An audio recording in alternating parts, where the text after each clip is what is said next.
नमस्कार बंधू भगिनींनो, आपल्या सगळ्यांचं सहर्ष स्वागत आहे स्वास्तिकम या माझ्या चॅनलवर। आज मी आपल्यासाठी श्री देवी भागवत पुराणातील पुढील कथा घेऊन आलेली आहे, तरी आपण सगळ्यांनी हे श्रवण करावं। सदाचार वर्णन।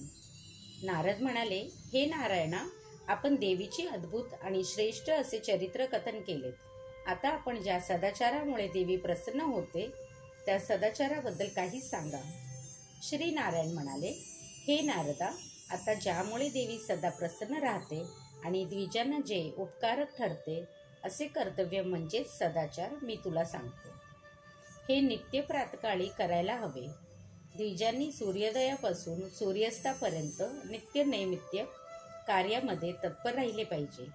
मनुष्याला पिता, माता, पुत्र, भार्या, बंधू, बांधव यापैकी कोणीच त्याच्या आत्म्याचे सहाय्यक नसतात।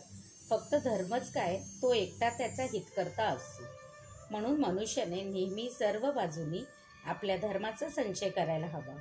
धर्म हा घोर अंधकार पार करायला मदत करीत असतो। आचार म्हणजेच प्रथम धर्म होय, असे श्रुती स्मृतीचे म्हणणे आहे। म्हणून द्विजांनी नित्य आचारयुक्त राहणे श्रेयस्कर असते। आचारामुळेच आयुष्य, संतान तसेच अक्षय अन्न प्राप्त होते आणि पापांचा नाश होतो।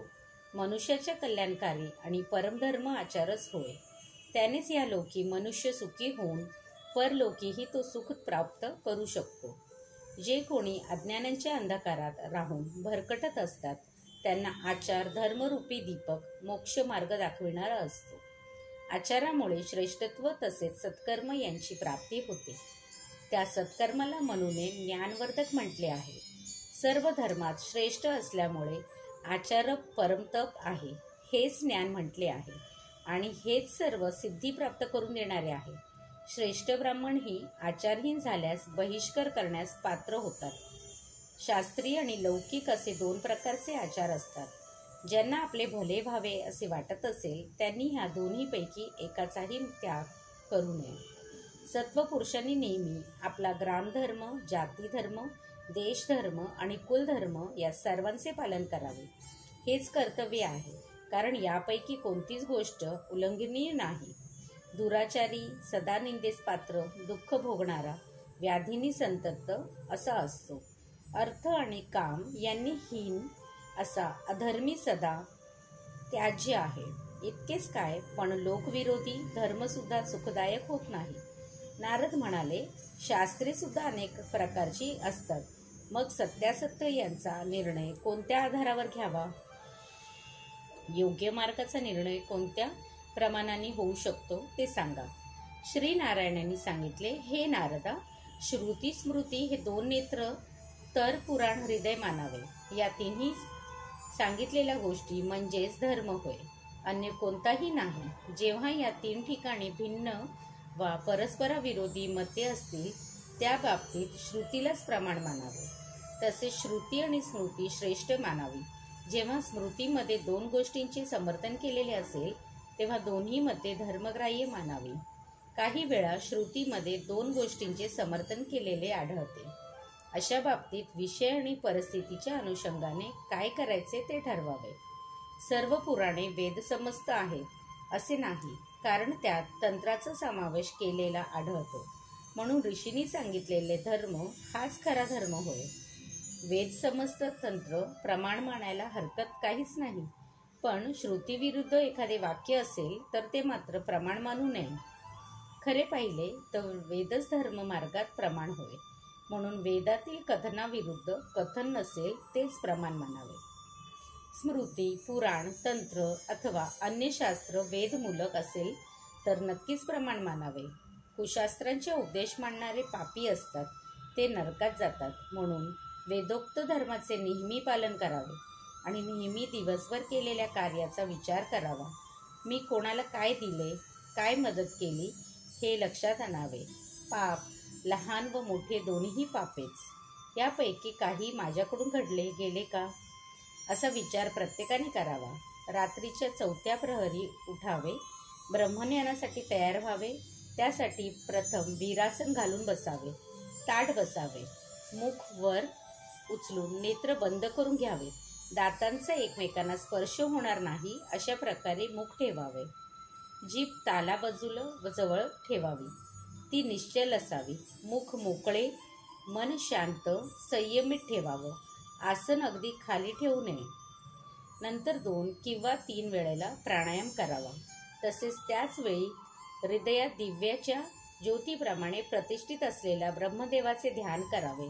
आपल्या हृदयात परमेश्वर असल्याची कल्पना करावी.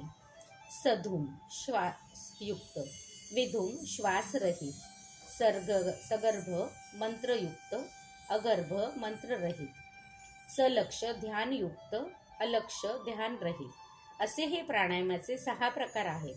वायूचे नियमन केल्याने प्राणायामाला योगाप्रमाणे मानतात.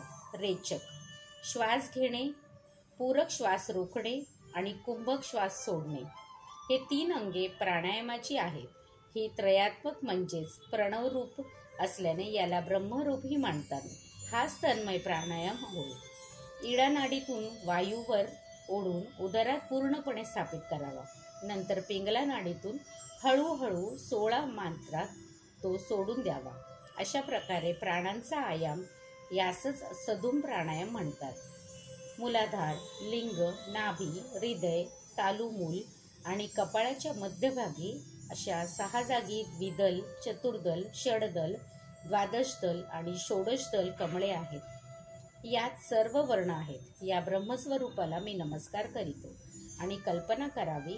मूलाधार अशा 4 दलांचे अरुण कमळावर प्रतिष्ठित रजोगुणी मायाबीज हे चिन्ह असलेली पद्ममंत रूपी, सूर्यबिंद रूपी मुख आणि अग्नी असे चंद्रमा रूपी वक्ष असलेला कुंडलिनी रूपी देवी जर मनात किंचितही निवास करेल तर मुक्ती अवश्य मिळेल.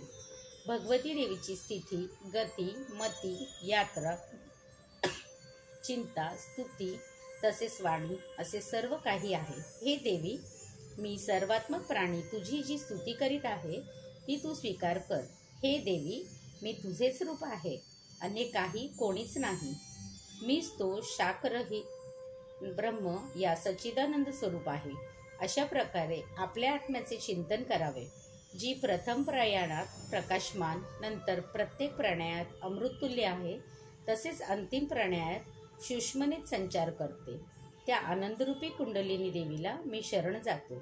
या भावनेने आपल्या ब्रह्मानंदात गुरुरूप ईश्वराचे ध्यान करावे, म्हणजे मानसिक उपचारांसाठी गुरुदेवाचे पूजन करावे.